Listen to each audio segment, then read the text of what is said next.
Hello, Tom Stewart. Hello, Nicaragua. Well, Tom, you and I get together frequently to talk about how emerging and mid-market enterprises can achieve that next level of performance by really better understanding, framing, and engaging their greatest asset, which is their People. people. There you go. People. All right. So, Tom, we released the 2021-2022 mid-market talent acquisition, compensation, and culture study. And one of the great big key findings or takeaways is around this concept of the current great resignation. What is that all about for emerging and mid-market enterprises? Is actually two things. I mean, it is a great appetite for talent because mid-market and emerging enterprises are back. They need people, they need to grow. They want to attract talent, and they're at the same time, they're losing it like the tail of a comet blowing off as more and more people are quitting. Some of them are just not coming back. Some of them are saying, take this job and shove it. Some of them are being recruited by the other people because, right, I mean, everybody you're trying to poach from somebody else can, that can be somebody's loss. So there's this enormous struggle for talent. And one of the things we found in the survey, Nick, that just, I guess it doesn't shock me, but it still stuns me. 47% of the people we talked to said that they felt that they did not have the tools to cope. Nearly half. Half. Yeah. Half. Yeah. That's not going to bode well. So for any, and I can sense stress amongst finance leaders, HR leaders, CEOs, boards, anybody involved with an emerging and mid-market enterprise. But any functional head, I mean, any functional leader, the sales leaders. There's a shortage of bus drivers, truck drivers, salespeople, cybersecurity people. I mean, everywhere you go, there's a shortage of people who, and a shrinkage of people. So at the same time, I need people and I'm losing them.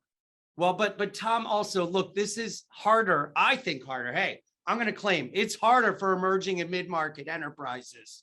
Why would I be saying that? Why do they think that? Why is that even the reality for many of them? Why is it harder? Well, two reasons. First of all, Google does not have a shortage of applicants. You got a brand like Google, they come pouring in. Their problem is filtering, not catching, right? Not getting them. So there's the brand question. The other thing is that mid-sized companies, first of all, they can't just throw money at things. You can't get in bidding wars and do this sort of thing. And another thing that's related to them is the management of these companies. It's really important if you're a mid-sized company to fund your growth aggressively, but not get out over your skis. Yeah. So you have this conservative instinct, let's not move too fast. And at the same time, you're bleeding. And you don't have the brand that sort of attracts people in. So it's a really tough nut to crack. And yet it's the most important issue these companies are facing. So they've got to crack it. Yeah. But every minute of time and every dollar spent, the emerging and mid-market company leaders take very seriously. What are we seeing in terms of the idea of we just need to put more time and money into it? Is that really going to work? One of the things that's clear is that same old isn't working. Okay. I mean, well, yeah, let's COVID disrupted things. People went home. One of the things that it disrupted those ties, those connections. So, the attaboys, the how you doing, all the stuff people talk about the coffee pot and the water cooler.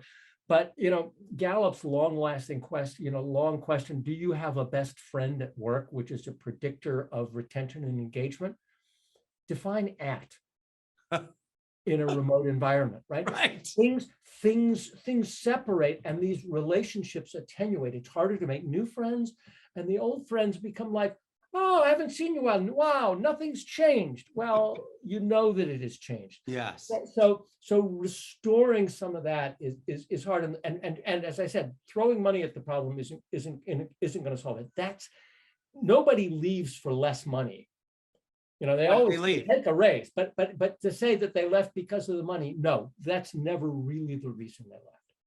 Why did they leave? Most likely, I think there are several things. First of all, and these imply solutions, right? Okay. These imply solutions. Good. One, there's an old proverb: people don't leave a job, they leave a boss. right? They don't leave a company, they leave a boss. So, better management, they've lost some of that connection, to their manager.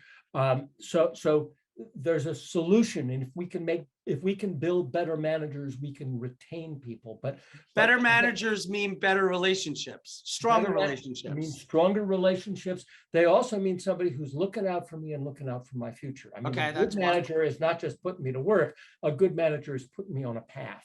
Okay. And that's a second thing, which is a lot of times in mid-sized companies, people have thought that, there's not a lot of money for training, but there's a lot of money, but there's a lot of opportunity to grow here, son or daughter. This can happen to you, kid. But they have tended to be implicit about this. Yes. Somebody once said, at the foot of the mountain, the path will appear. Well, it doesn't work that way. You got to be more explicit. So if I can see my future in the company, I'm more likely to see my future in the company. Yeah, there's no reason for me to have my eyes anywhere else. Yeah. So better bosses, better career mapping. What's the third? Culture, belonging is the best friend at work business, but it's also being heard. Yeah. And that's, being heard. I may be working from home. I may be remote. I may not be seeing you as much, but that sense of belonging, which goes to diversity, equity, and inclusion issues. It goes to leadership development, which also goes to career mapping. I mean, what are the things that we can do so that we say to you, so I can say, Nikki boy, there's a future here with you. I'm investing in you. I want you to belong to us. Yeah. And these are not necessarily expensive investments. What people told us in the study is that they are saying, we've got an advantage because the CEO knows our name and we've got mentoring.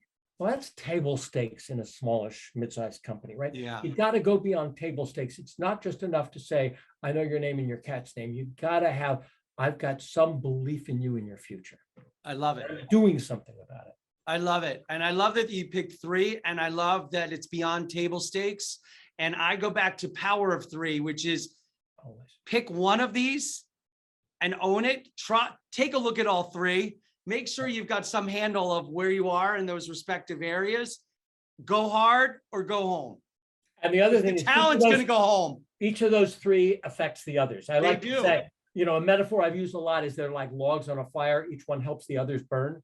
And so if you really work on better bosses, that'll help you with career pathing. It'll help you with culture and belonging. If you really work on culture and belonging, it'll help you with the other 2. So they're a virtuous circle. Awesome. Tom, loved it. We're going to get together again and compare notes. And let's talk about recruiting next time. Yeah, let's talk about recruiting next time. You got it. Thank you, Tom. It's a deal. All right. Thanks, Nick. Yeah.